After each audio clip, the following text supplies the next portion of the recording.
Hey, it's Megan Lorson. Welcome back to my channel, or welcome if you are new here. Today, I'm gonna answer the question, how to become a bridal hairstylist. So this is kind of a broad question. I have kind of a lot to say about it, sort of, but I'm gonna try to keep this video really short and like right to the point. So if you are new here and you don't know who I am a full-time bridal hairstylist. I went full-time after having my little girl so I could spend more time with her. And now I teach other people how to go full-time in their bridal business. So if you wanna check down below, I'll put all of my links to all of the different online courses I have to help you become a full-time bridal hairstylist. Also, if you are wanting to become a full-time bridal hairstylist, I've created a whole entire bridal hair starter kit guide, which is a whole guide that shows you exactly what you'll need to get started as a bridal hairstylist.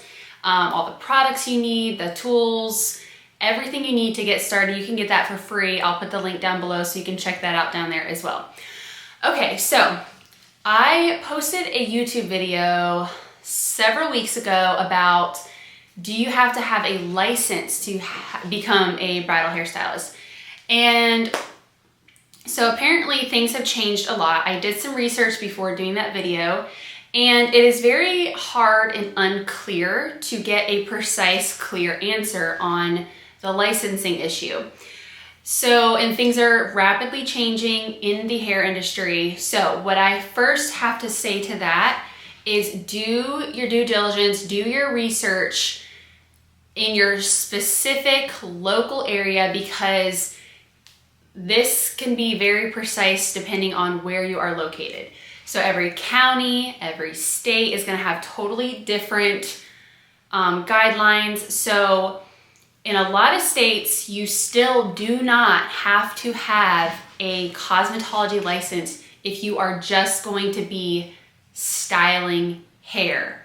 You may need some sort of business license to operate a hair business, to run a hair business, to promote and market it, but you may not need a cosmetology license. So you have to do some research on what type of licenses you'll need, such as business licenses, cosmetology licenses, things like that.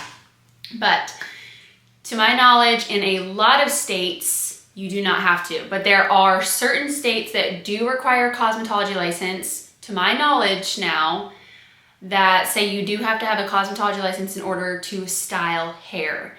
Years and years ago, that was not the case. If you were not gonna be cutting, using any type of razor blades, if you weren't gonna be using any type of chemicals on people's hair, then you did not need a license. So check on that. So first step would be, you need to figure out what kind of licenses you need, whether it's cosmetology, business licenses, or any type of other, like if you need to register your business, anything like that. In my local state, Virginia, you do have to register your business, and I believe like it was $10 or something just to register my bridal business. So a lot of times they're very inexpensive, but you do want to make sure you have all of the proper things before you start getting into your business. Second, you're going to want to open, if you do get your licenses, then you're going to want to open a checking and savings account for your business and keep it separate. If you do not have any experience, or if you don't have any hairstyling type of skills, you're going to want to get that down pat before you even consider getting your licenses or anything like that. I would first invest in your skills and before investing in licenses and anything like that. And you can do this by investing in online courses. There's so many hairstyling subscription groups out there. I have a hairstyling subscription group that you can join to learn how to create beautiful bridal hairstyles with confidence, learn how to create styles without the frizz, and styles that last all day. But that was where I first started. I invested in so much education, and that education more than paid for itself, because then I was able to take those skills and take that knowledge, implement it in my bridal business, and grow a very successful bridal business very, very quickly. But it all starts with your skills. So do you know anything about how a wedding day runs? What a wedding day feels like to work? I would highly suggest starting to work on a team or just working with another bridal hairstylist as an assistant, just so you can start to see and get the feel of what it really looks like on a wedding day and how to manage people.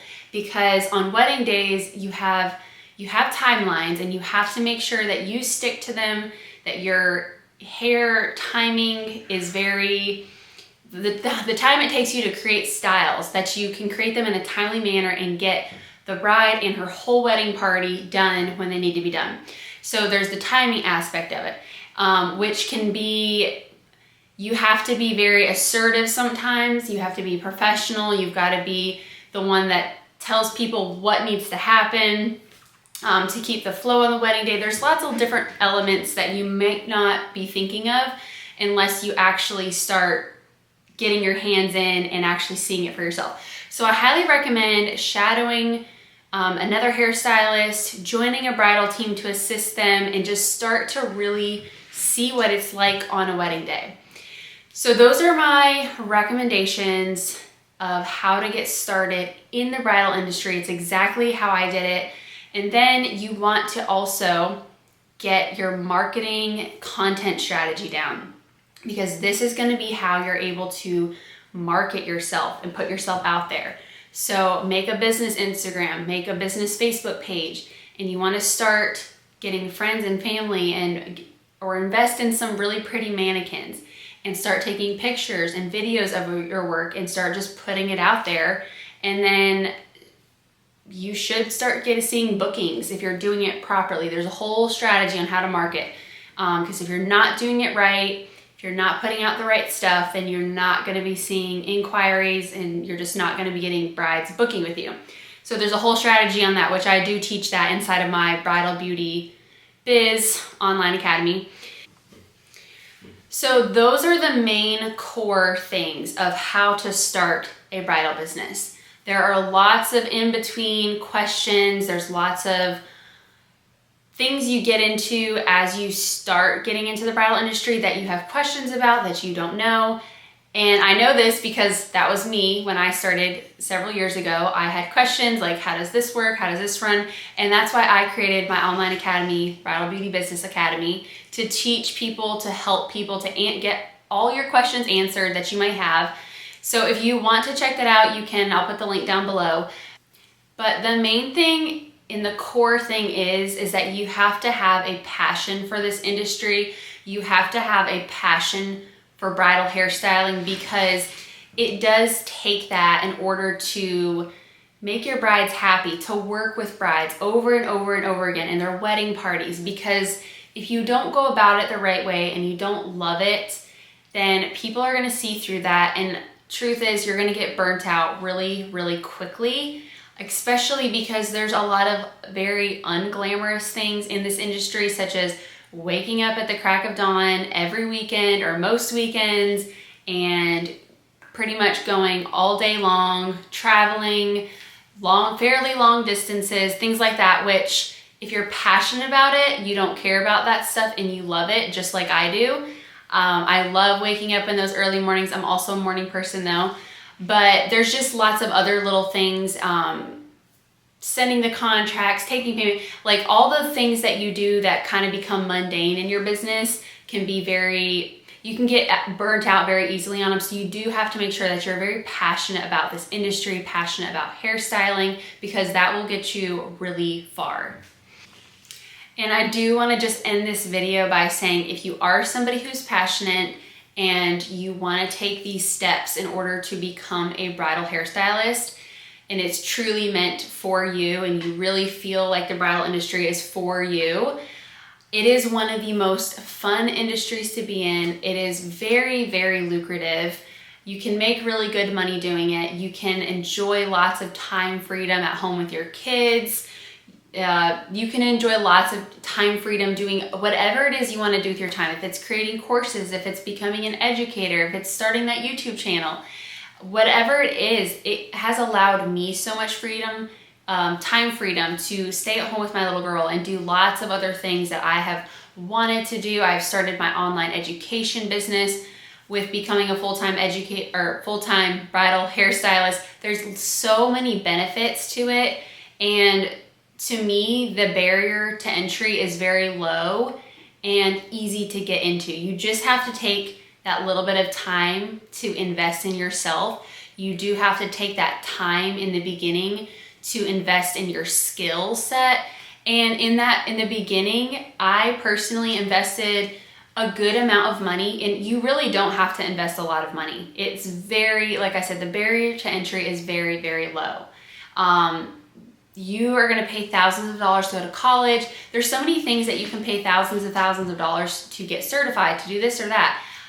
To me, investing in some courses and some subscription groups to learn the business side of the bridal industry, to learn how to better your hairstyling skills is so low compared to the money that you can make in this industry and the time freedom and everything that it can allow you to do. I hope you guys enjoyed this video. If you have any other questions about how to become a bridal hairstylist, put them down below if I missed anything, and I'll try to answer them. I try to read all my comments and get back to you. If you have any other questions that you'd like to ask me over on Instagram, you can DM me at megan.lorson. I love hearing from you guys. If you have any video suggestions, let me know in the comments, or you can DM them to me over on Instagram. Thank you so much for watching, and I'll see you in the next one.